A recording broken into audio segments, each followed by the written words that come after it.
Lord of the Rings The Two Towers was made by EA and actually had love and care put into it. In present day, it's hard to remember a time where EA put love and care into things, but this one had that. It was the first of the movie tie-in games. A Fellowship of the Ring game was made, but not by EA, and was more of a book tie-in than a movie tie-in. That's okay though, because the full first half of the Two Towers game covers the Fellowship of the Ring. Our first level is a training level with a seal door, getting us used to how it plays. It's basically a beat 'em up with some projectiles and different combos you can use. You can also level up between levels, but you can't grind until you beat the game. The game looks very good and resembles the movie very well. Next we got another beginner level before they throw you in, and this is against ring wraiths. You gotta light them on fire like in the movie. Again, very cool, and I'm weirdly obsessed with Lord of the Rings at this time.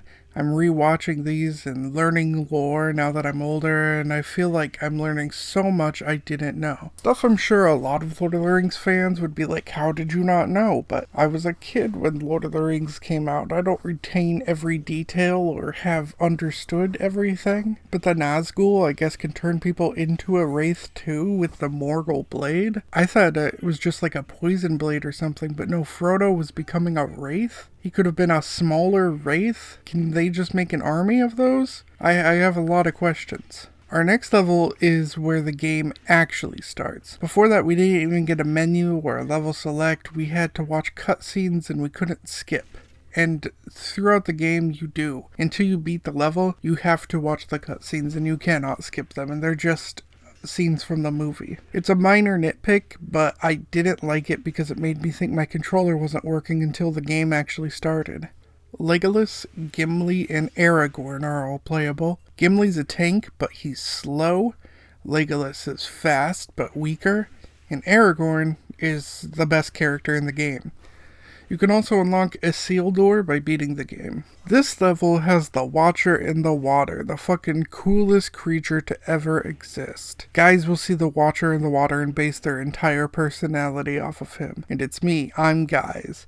I was so fucking fascinated by this creature that was barely in the film. And even though the game doesn't show it, the Watcher in the water has fingered tentacles. You can see it in the film if you kind of like frame by frame and squint. But this picture is what really made me go, oh shit, that's cool. He's also got 21 tentacles, which is a weird amount of tentacles to have. He also maybe has legs. Why though? Does he need legs? Can he leave the water? Look at these legs. These legs look like they were meant to jump. Can he jump really high? I'm sure there are cooler octopus monsters, like the Kraken, for example, but none have my attention and admiration the way the Watcher in the water does. What the fuck is he? I love it. Then there's also a cave troll level. The Fellowship is my favorite of the films. I think most people's favorite is Return of the King, but something about the Fellowship really got me. It was also my introduction to fantasy, and something about the way the movie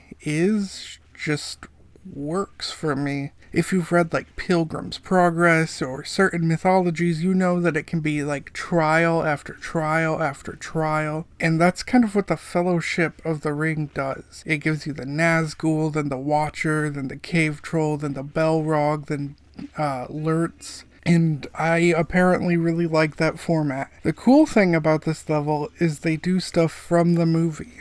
Like the troll, he's swinging his chain into pillars just like in the film. And the creators pointed out that this one beam of light was hard to make, so I'm pointing it out because bravo to their efforts. I'm glad they got it. Next is our last Fellowship level. We skip right past Durin's Bane, the Balrog, which is unfortunate. Not that I expected to fight the Balrog, more so that running and shooting arrows at orcs and then at the end Gandalf fights him is more of what I expected, I guess. But it is fine though. I can't complain with everything this game has, including the fact that not only does it have all the cast and characters from the movies voicing the characters, which is a rare thing in a movie tie-in game, but on top of that, Aragorn himself helped provide the moves to the studio. The Lurtz fight felt super hard until I figured out what to do and that it was actually really simple. You just gotta make him hit these statues. This footage is before I became like a fucking god with my upgrades. So when I go back now, I have such a moveset, I can take him out in seconds. I can like one hit kill him basically. Our next level is battling orcs through a forest. This isn't a bad level and has more trolls that you fight. Again, in this footage, I'm using a strategy that is outdated to me after I got better at the game, because if you level up and hold your power attack and release it, you can one-hit kill a troll, which is absolutely nuts. But I didn't know that at the time of this footage existing. Another cool thing is you can see Ents in the weird reflection in the water. This next level fucking rocks, because not only is Gandalf helping sometimes, but on top of fighting all the orcs, you also have to save the citizens, which really makes it feel like the town is actually being attacked. Not just that, but the soldiers of Rohan are also helping fight. All solid levels in this game so far. Our next level is the same kind of thing. This one doesn't feel as solid, but it's certainly not bad. It introduces the mechanic of shooting suicide bomber orc. After that, it's fighting a boss on a warg.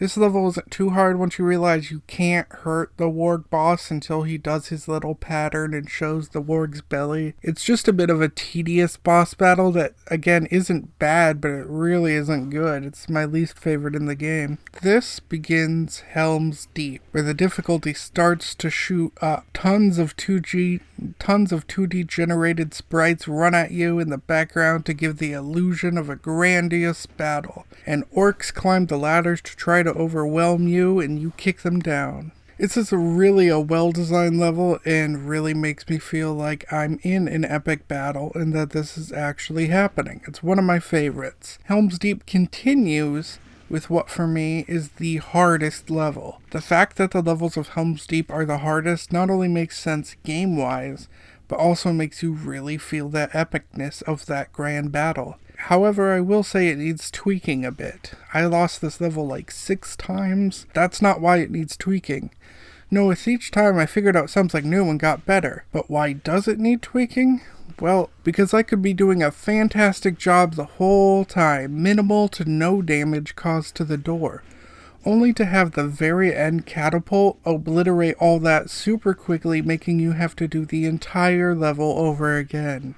I'd just turn down the difficulty of the catapult part, because I don't think it's possible to beat it without the door at least close to destroyed because of the catapult, no matter how well you do before. And maybe make the part before the catapult slightly harder to compensate. I don't know. All I know is to have to restart the whole level because of the catapult at the end felt pretty bullshit to me. And somehow, the last level of guarding the door didn't feel nearly as hard, and I really liked it. But that isn't the full last level, because you unlock a bonus level where Saruman sends increasingly difficult waves of enemies at you.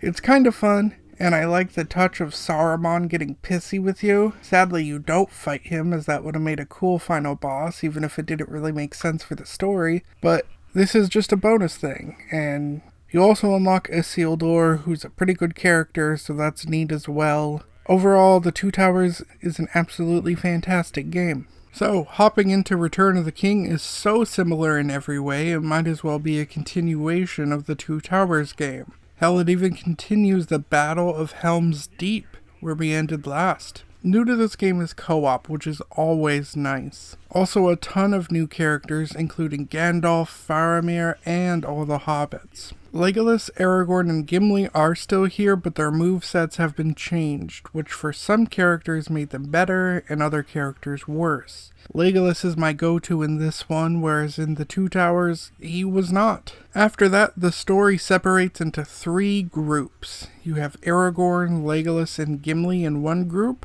Sam and Frodo are in another, and Gandalf is his own group. After beating the game, you can play any level with any character, but until then you have to play with the character from the group whose level it is. Which makes sense story-wise, because they were all separated at this point. With Gandalf, we start at Isengard, slaying the Orokai. The game feels just as good as ever, and I feel like if you play one, you have to play the other. The only downfall is the camera can be shit in both games, as you have no way to control it. Ents are here, and wrecking the orcs as well. And you even have that scene where the Ent is destroying the dam. The in-game version has Gandalf shooting orc archers off their backs though. Gandalf's next level is like the Helms Deep level from the last game where you gotta knock down the ladders and not be overrun, only this time we're at Minas Tirith, and it's more confusing where you can and can't go, and the camera is worse. Even still, it's a badass super fun level that kicks ass. His final level is having to fight increasingly difficult orcs and save 200 women in identical outfits. Also, characters have special powers now. The Fellowship has extra damage mode, the hobbits can briefly turn invisible, and Gandalf has a force field. This level is a ton of fun and does a good job making you feel like you are playing the film. Over on the Fellowship side, it starts off with us fighting the undead, which they look great. The whole game, again, looks great, looks like the movie. This level is pretty good.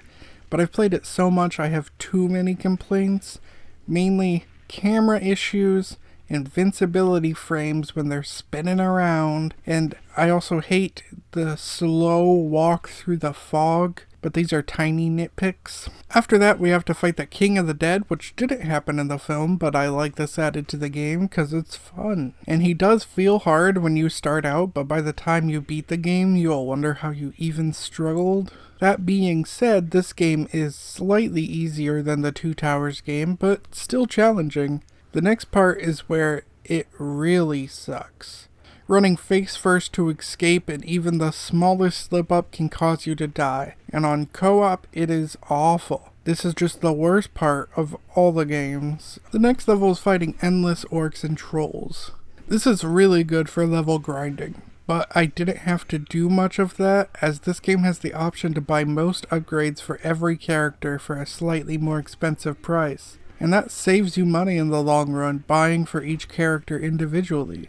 Still, there are character-specific upgrades you'll need to get. You also get to burn orcs below, and that's pretty cool too. After that, it's time to fight a bunch of Easterlings, which can be harder than it looks, but I like how we got orcs and Easterlings here. Then we gotta shoot elephants, which isn't me mispronouncing elephants. Elephants are like giant, huge elephant. And this is cool, but I will say the indication on where to shoot them could have been better.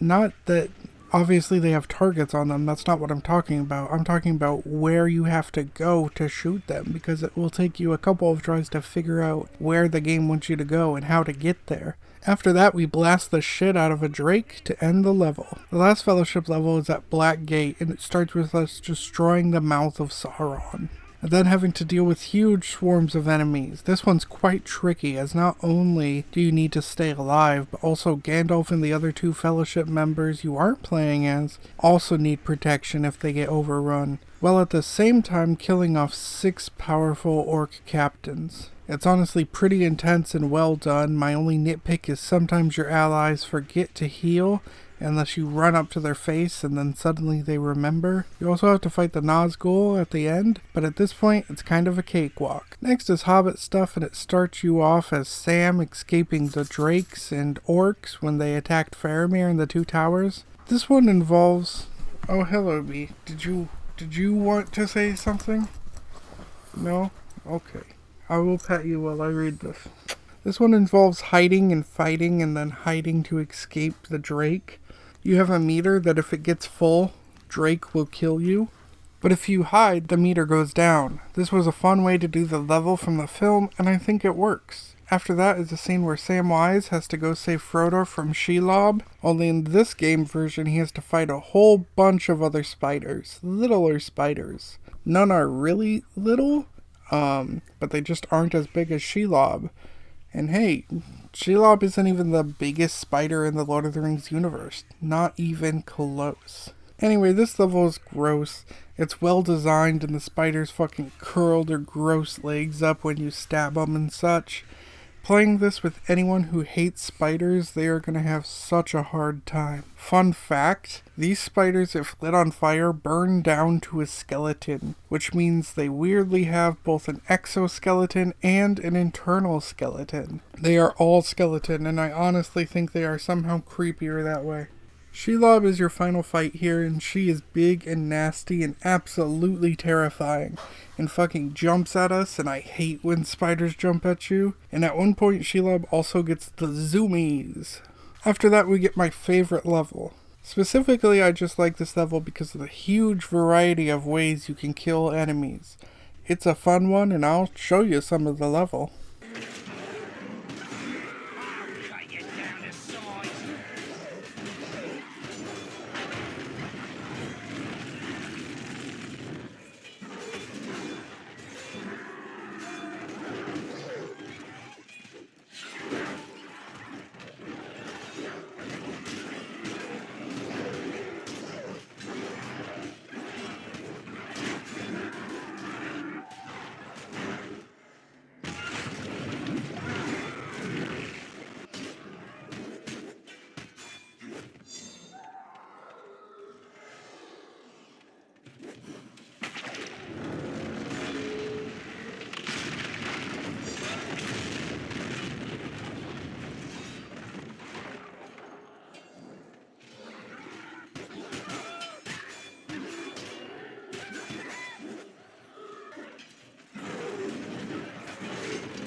But the level is ruined by you having to run super fast after touching a catapult. If you didn't know the floor was going to give out, you will die on your first try. That and the boss orc fight here is bad. It isn't broken or nothing, it's just repetitive and you gotta wait for him to be stunned to hurt him. It's very tedious. The last level is Golem.